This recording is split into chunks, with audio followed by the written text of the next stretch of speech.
I'm so happy to see that.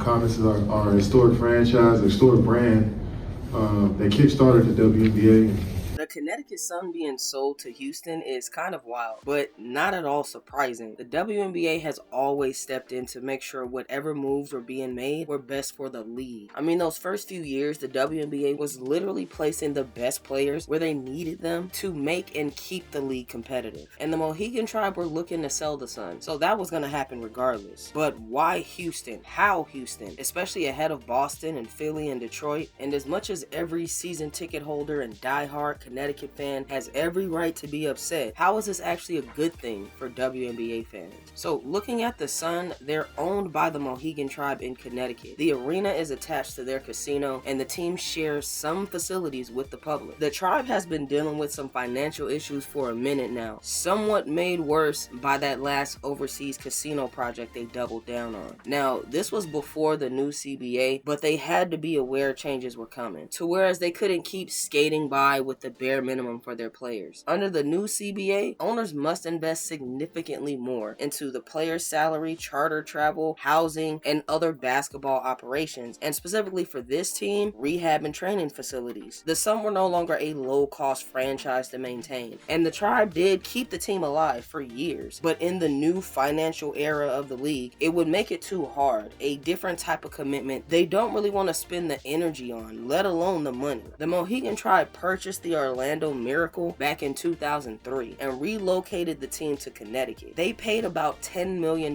for the team. So obviously today that's a steal. And even back then, that was a high valuation for a WNBA team. So as things started to shift to putting more money into the team, the Tribe knew they would sell. They are literally casino owners. The house. They're selling high and getting out while the getting's good. So rumors were circulating for months that the Sun were exploring to get rid of the team, looking for a good sale. And in that area, especially with a school like UConn, is definitely a haven for a women's basketball team. I feel for the people in Connecticut though, because they definitely supported their team through and through.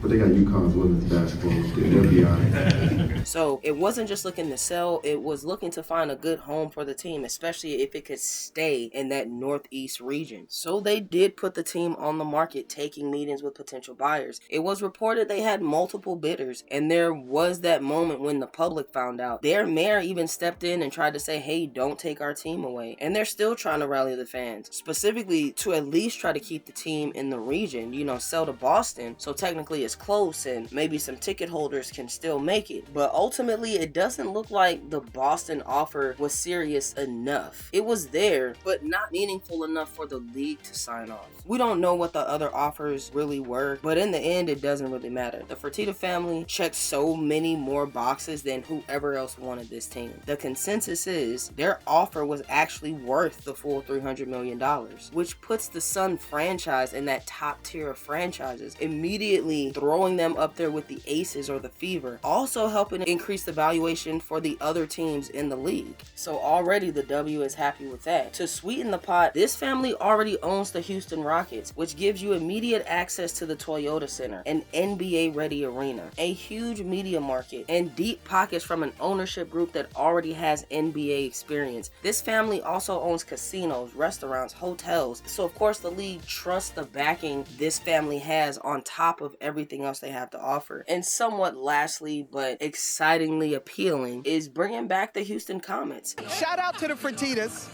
for bringing the team back to Houston. Shout out to the city of Houston for getting a chance to experience exciting WNBA action. And then we now have the Comets back in Houston. We have a home for our trophies and for the success that we shared.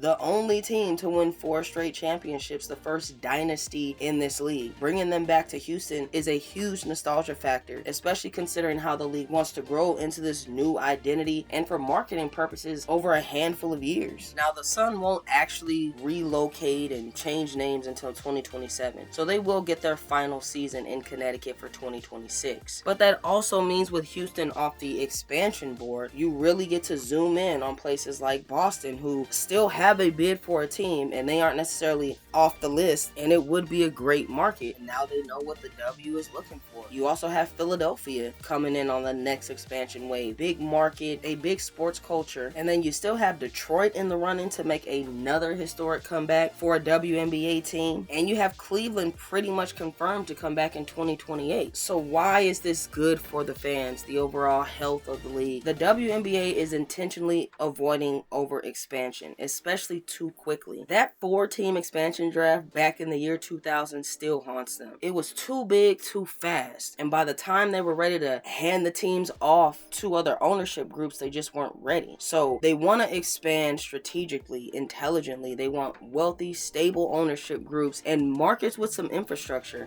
I feel like the city of Houston have been sitting on the edge of their seats waiting for the Houston Comets to return. The Comets coming back is a perfect spot. It's a perfect litmus test for what this is about to look like in the future of the WNBA. So they're still keeping this expansion plan. This just helps it go faster in a more controlled way. Yes, the sale does change expansion as well as the WNBA's future at the same time. It sucks for the Sun and their fans that lasted all the way from their Orlando Miracle days. But one could argue this is better for the overall health of the league. It's gonna suck in the short term, but at least they're expanding with a plan, a way to make sure these teams stay alive and not just fold after a couple of years like the first time. Well, glad they're back.